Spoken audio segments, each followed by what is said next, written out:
Kalau bagi kami pelaku usaha, khususnya saya di bidang radio, sangat mengharapkan adanya program-program keringanan yang lain ya, Oke. buat badan usaha terkait meringankan tunggakan dan sebagainya kayak begitu sih sebenarnya. Jadi ada harapannya ada program-program lain ya. Ya, program-program lain. Oke, Bisa kalau jenis gitu ya. sejenis Ya. lah, sejenis lah ya, kurang lebih gitu. Yang diskonnya besar-besar lah ya. Nah, suka itu saya. Suka ya.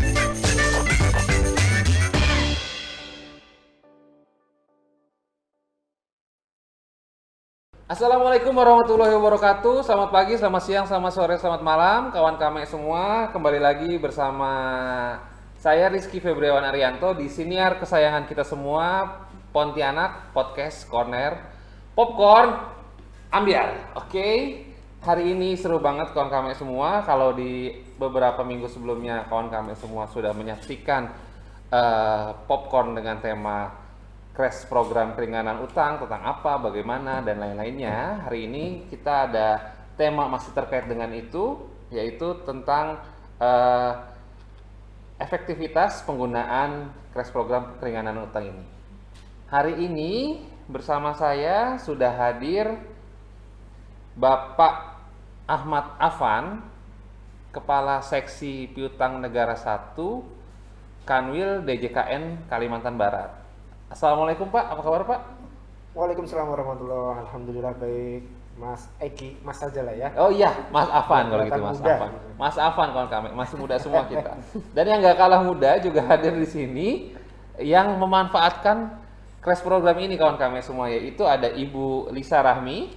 Ya. Apa kabar Ibu? Assalamualaikum. Waalaikumsalam warahmatullahi wabarakatuh. Kabar baik, terima kasih Mas Eki. Iya, dan satu lagi ada Ibu Furi Sasti. Apa kabar Ibu? Assalamualaikum. Iya, Waalaikumsalam warahmatullahi wabarakatuh. Bang Egi ya. Oh Kalau iya. mau lebih muda ya. Iya. Kalau di sini Bang manggilnya ya. Oke, Bang. Oke, Bang. Oke, Bang. Sekarang kawan kami semua ya, seperti yang kita tahu atau kawan kami sudah dengar di episode sebelumnya terkait crash program keringanan utang. Jadi kebijakan crash program ini dasarnya adalah PMK nomor 15 tahun 2021 yang sudah diluncurkan sejak awal tahun ya Pak ya. Oke. Sampai sejauh ini respon dari debitur piutang negara seperti apa Pak terhadap crash program ini? Baik. Terima kasih Mas Eki. Terus terang kalau untuk kita lihat responnya, tentu kalau kita lihat di Pontianak sendiri, KPKM Pontianak itu sebenarnya dari data yang terakhir kami dapat itu ada 15 persetujuan. 15 persetujuan dengan 5 debitur termasuk ibu-ibu ini yang sudah langsung melunasi.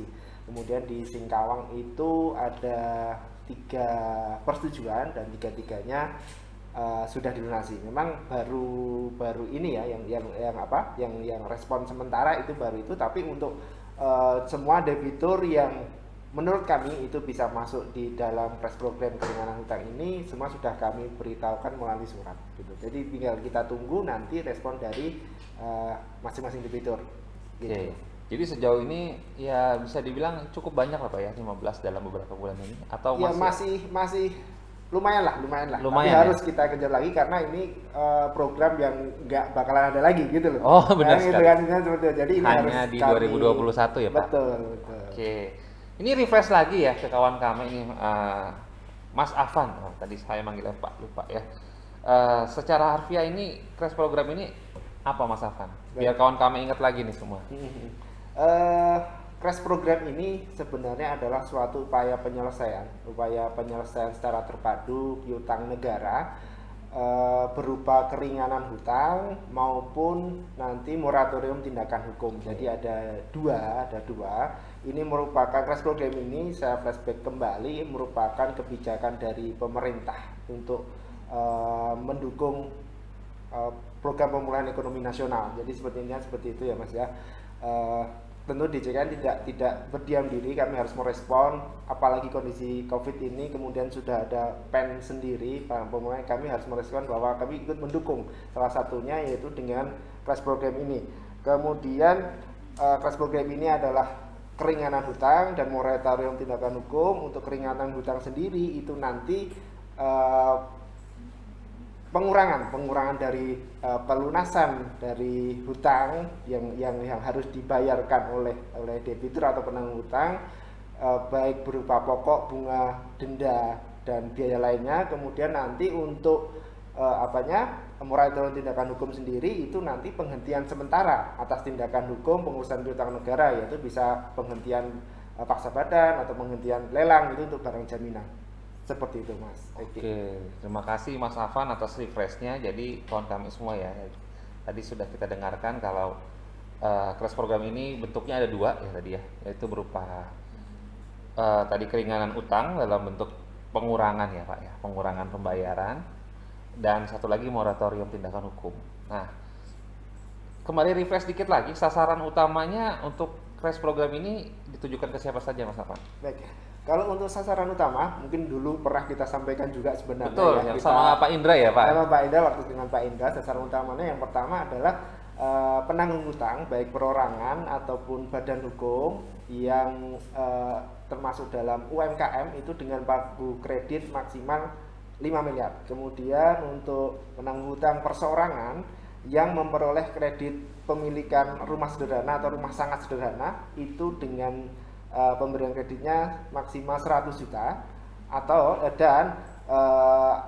debitur penanggung hutang perseorangan atau badan hukum yang sisa kewajibannya itu di bawah 1 miliar, dan semuanya pengurusannya sudah diterima oleh PUPN dalam hal ini KPKNL itu per 30 Desember 2020. Jadi yang untuk tahun kemarin. Jadi untuk yang terbaru ini mohon maaf tidak bisa ikut. Jadi untuk yang khusus tahun kemarin saja. Betul. Nah, baik Mas Afan. Kalau dari penjelasan Mas Afan barusan, Ibu Lisa dan Ibu Puri ini termasuk dalam kriteria yang mana nih dalam ketentuan crash program kali ini? Ya. Jadi untuk Bu Lisa sendiri ini sebagai debitur perseorangan yang sisa kewajibannya itu di bawah 1 miliar. Kemudian Bu Puri sendiri karena beliau ini selaku owner dari Radio PT, itu berarti badan usaha itu yang juga tergolong dalam UMKM, dan sisa kewajibannya juga di bawah 1 miliar juga sebenarnya, jadi bisa masuk di antara dua kategori itu. Jadi ibu-ibu ini masuk dapat diberikan untuk ikut crash program. Oke, makasih Mas Afan. Oke kawan KW semua, tadi sudah kita refresh sedikit tentang apa itu crash program, tujuannya buat siapa, dan sampai sejauh ini sudah berapa orang yang mengajukan. Sekarang saya mau beralih ke Ibu Lisa dan ke Ibu Puri dulu nih. Oke, Ibu Lisa dan Bu Puri, bagaimana menurut Ibu manfaat yang dirasakan setelah mengikuti crash program ini nih Bu? Kita mulai dari Ibu Lisa dulu.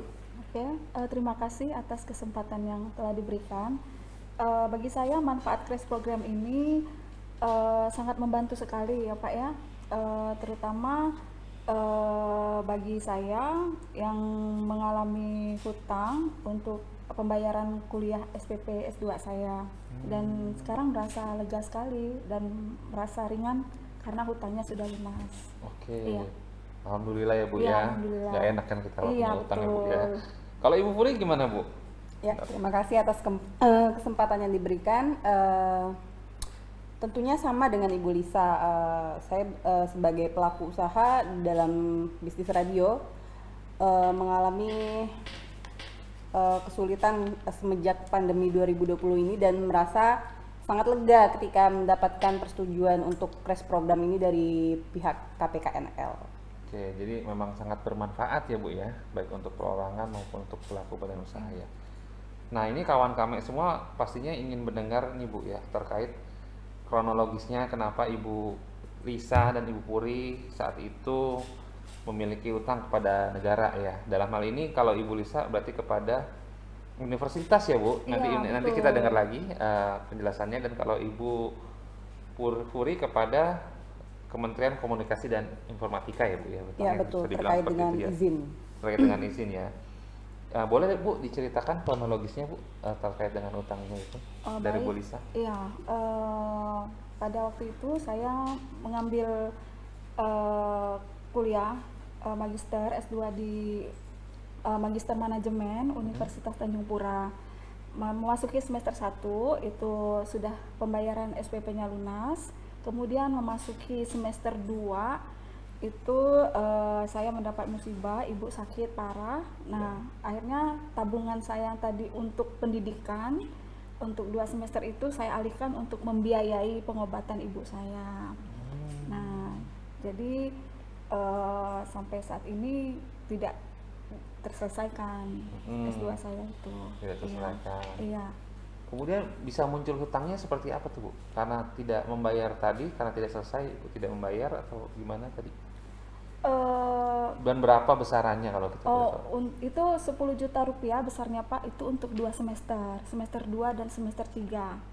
Nah, ya tadi karena saya tidak menyelesaikan, saya beranggapan tidak memiliki kewajiban untuk membayar. Ternyata mendapat surat tagihan dari kampus. Kemudian tidak lama kemudian datang surat dari KPKNL. Nah, iya seperti itu. Oh, jadi setelah semester 1 selesai, Ibu tidak meneruskan, Ibu anggap sudah selesai aja gitu. Iya, Ternyata betul. tetap tertagih biaya semesterannya. Iya, betul. Jadi Ibu memiliki utang kepada universitas Iya, waktu itu betul. ya. Oh, oke, baik. Jadi seperti itu kronologisnya kawan kami semua, cerita dari Ibu Lisa kenapa bisa berutang kepada universitas apa tadi Bu? Tanjung Pura. Tanjung Pura ya. Iya. Ya, sebesar 10 juta untuk pembayaran di semester 2 dan 3 ya Bu? Iya, betul. Oke. Kalau untuk Ibu Puri kronologisnya seperti apa nih Bu? Ya, Terkait perizinan tadi atau gimana Ibu ya? baik. Nah, kalau untuk bisnis radio itu kan kami mempunyai 2 tagihan tetap per tahunnya, itu yang namanya ISR atau BHP frekuensi dan izin penyiaran. Kemudian besarannya juga lumayan ya, untuk zaman sekarang itu sekitar 1,9 dan 4,3 juta untuk IPP. Nah, kemudian untuk kronologisnya sendiri itu terjadi sebelum tahun 2020 sih sebenarnya.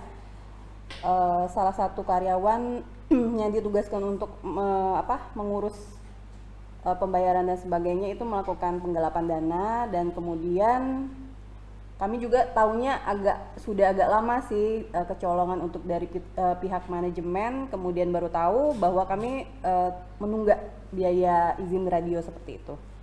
Jadi cukup kompleks ya Bu ya, termasuk dalam internal di Ya, tempat betul. radio Ibu sendiri Bu ya. Jadi mengakibatkan ada hutang ya, Ya. hutang itu tadi ya. Ya, oke.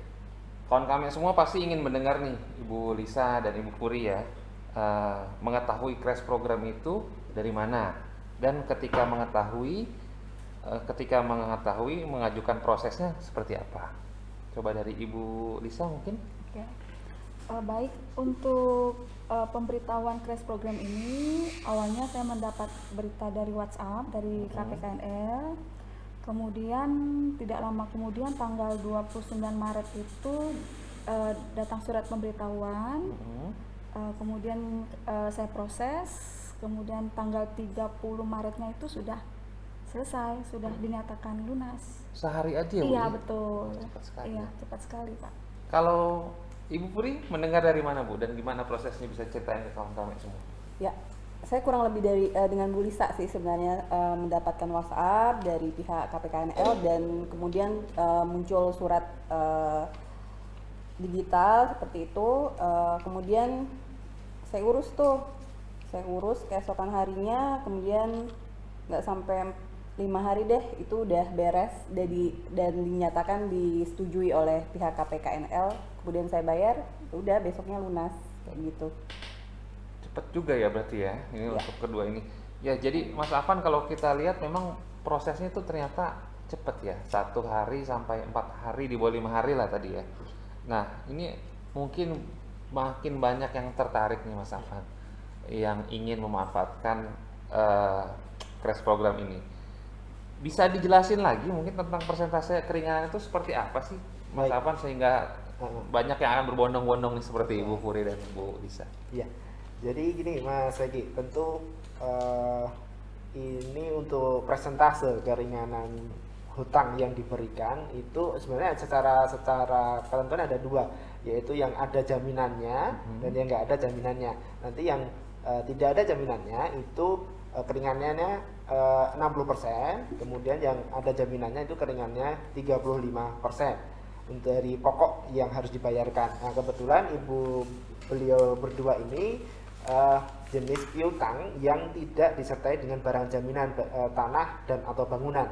Makanya keringanannya diberikan sampai dengan 60% untuk pokoknya.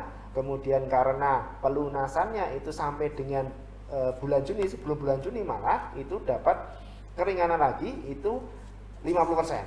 Jadi kalau di total itu sebenarnya mungkin keringanannya itu bisa dihitung-hitung ya bisa sampai 80% itu kalau total overall ya. 80% dari 80% dari pokoknya itu. Dari pokok. Pokoknya itu. Jadi tinggal bayar 20% doang ini kalau dibayar sampai dengan bulan Juni.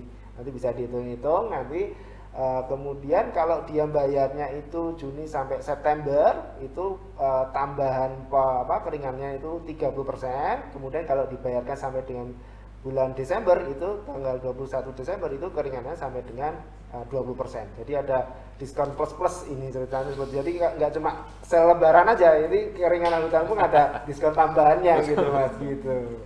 Jadi sel benar-benar sel nih ya. Benar sel lah untuk tahun ini, nggak cuma lebaran, 1 tahun ini penuh kita dapat tambahan Betul. keringanan gitu. Melalui DJKN ya terutama ya. Iya, DJKN melalui KPKNL. Melalui KPKN. Jadi kawan kami bisa bayangkan sendiri tadi Ibu Lisa ada utang 10 juta. Iya. Kurang lebih tadi kalau di total dapat potongan 80% ya. 80%. 2 juta aja Bu ya. Iya. Dengan 2 juta aja. Ibu Puri juga pasti mau merasakan sekali nih Bu ya. Betul, sangat Sangat jauh potongan Ibu ya. ya, dari tadi. lega saya sekarang Mas. Oh, lega sekarang betul. Oke, nah kembali lagi nih Mas Afan kita review lagi supaya kawan kami semua yang ingin memanfaatkan proses ini bisa lancar, caranya gimana ini Mas Afan? Baik. Untuk pengajuannya ya, proses Ya, pengajuannya pengajuannya. itu seperti Betul apa? Itu tentu saja nanti harus dengan surat tertulis ditujukan kepada KPKNL, bisa di Pontianak atau Singkawang, tergantung di mana penanggung hutang ini kemarin diberikan surat cinta lah ibaratnya seperti itulah ya. Surat Itu cinta, dari ya. mana? Apakah karena di wilayah Kalimantan Barat itu ada 2 KPKNL yaitu Singkawang dan Pontianak. Itu nanti tergantung. Jadi suratnya dibuat secara tertulis ke KPKNL, kemudian di situ disebutkan crash programnya yang mau diminta apa nih? Apakah keringanan hutang ataupun untuk moratorium tindakan hukum, salah satu saja. Kemudian dilampiri dengan kartu identitas penanggung hutang, disertai juga dengan surat keterangan tidak mampu, ataupun surat keterangan terdampak bencana COVID. Kemudian juga kalau memang adalah pelaku usaha UMKM juga harus disertai surat keterangan dari instansi terkait bahwa penanggung hutang ini adalah pelaku usaha UMKM. Seperti itu, itulah lampiran-lampirannya, nanti langsung diajukan kepada kepala KPKNL ataupun melalui email pun bisa gitu. Sebenarnya sih apa ya? Kalau didengar sih kayaknya banyak ya, tapi ternyata kalau di jalan itu nggak seribet yang dibayangkan, betul ya Bu ya? Iya, betul. Waktu mengajukan mudah-mudah aja kan Bu ya prosesnya. Betul. Oke, nah Mas Afan setelah tadi pengajuan proses dari kawan kami atau ibu-ibu ini lah ya contohnya yang sudah mengajukan terkait crash program lagi, tindak lanjutnya gimana tuh setelah itu prosesnya dari KPKNL? Setelah diajukan, nanti penanggung hutang mengajukan tadi surat permohonan tertulis disertai lampiran identitas, kemudian surat-surat yang diperlukan tadi.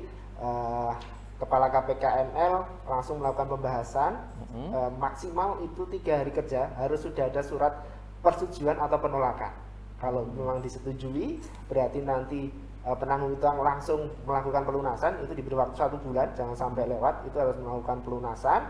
Setelah segera melakukan pelunasan, kami akan terbitkan surat piutang negara lunas atas PPNL seperti tadi yang Bu Lisa dan Bu Puri dapatkan setelah pelunasan. Apabila ditolak, ya berarti mungkin ada satu dan lainnya bahwa si penanggung hutang ini memang tidak bisa menerima crash program. Begitu Mas.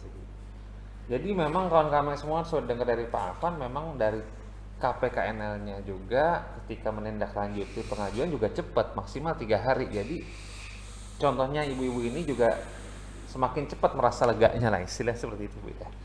Oke, Mas Afan, harapan atas diterbitkannya PMK nomor 15 tahun 2021 tentang penyelesaian piutang instansi pemerintah yang diurus oleh Panitia Urusan Piutang Negara atau DJKN dengan mekanisme crash program ini, harapannya apa sebenarnya Mas? Baik.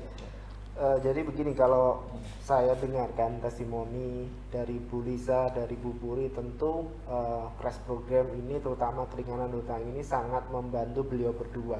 Artinya bagi masyarakat yang mungkin juga mempunyai hutang dan juga sudah mendapat surat cinta dari KPKNL, sayang sekali kalau tidak bisa memanfaatkannya. Ini hanya berlaku untuk tahun ini saja. Tahun ini saja Pak. Sampai dengan, jadi untuk permohonannya itu sampai dengan 1 Desember 2021. Itu mungkin tahun depan juga tidak akan terulang lagi, bisa jadi ini harus segera dimanfaatkan karena ini juga amanah dari undang-undang. Jadi PMK 15 ini amanah undang-undang APBN bahwa Menteri Keuangan juga harus memberikan keringanan hutang yang timbullah PMK 15 ini. Jadi saya rasa masyarakat pasti akan sangat terbantu dengan cash program ini, terutama mungkin pelaku usaha kecil, UMKM, dan memang itu sasaran utamanya adalah pelaku usaha kecil. Jadi sebenarnya kalau kita bisa lunas sekarang, mungkin nanti dananya bisa digunakan untuk yang lain, mungkin bisa untuk menjalankan usahanya, mungkin bisa untuk bayar kuliah apa segala macam, kan itu bisa digunakan yang lain. Dan sesuai tagline-nya Mas, kalau tagline-nya ini Cash program ya. cash program, lunas hari ini, lega sampai nanti. Benar. Gitu kan. Cash program keringanan utang, lunas hari ini, lega sampai Lega nanti. sampai nanti. Oh iya, betul sekali itu. Memang seperti itu ya. Pasti merasakan kelegaan Ya, itu sekarang ya. Setuju. Nah, kalau untuk Ibu Lisa dan Ibu Puri sendiri, harapannya apa nih terkait kebijakan pemerintah yang apa ya istilahnya, ada empatinya kan kepada perorangan ataupun pelaku badan usaha. Ada harapan lain nggak? Kalau bagi kami pelaku usaha, khususnya saya di bidang radio, sangat mengharapkan adanya program keringanan yang lain ya. Oke. Buat badan usaha terkait meringankan tunggakan dan sebagainya, kayak begitu sih sebenarnya. Jadi ada harapannya ada program-program lain ya? Ya, program-program lain.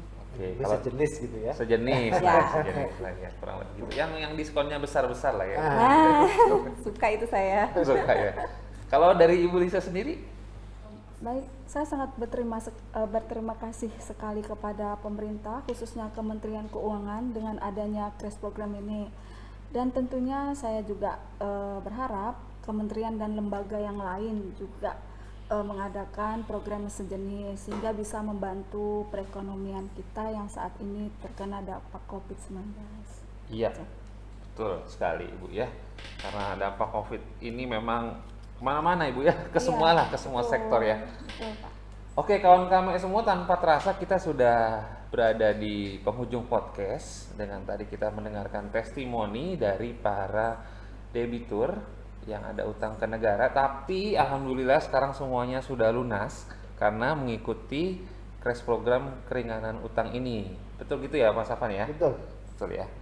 Oleh karena itu, para debitur lain yang ada utang pada negara, silakan segera untuk dimanfaatkan crash program keringanan utang ini, khususnya yang di Kalimantan Barat bisa langsung menuju ke KPKNL Pontianak dan Singkawang untuk bisa langsung mengajukan pengajuan dan diproses. Jadi seperti tagline yang sudah kita dengar sama-sama tadi dari Pak Afan, dengan memanfaatkan crash program keringanan utang, maka kita akan Lunas hari ini, lega sampai nanti. Oke, demikian dari kami Pontianak Podcast Corner, Popcorn Ambiar.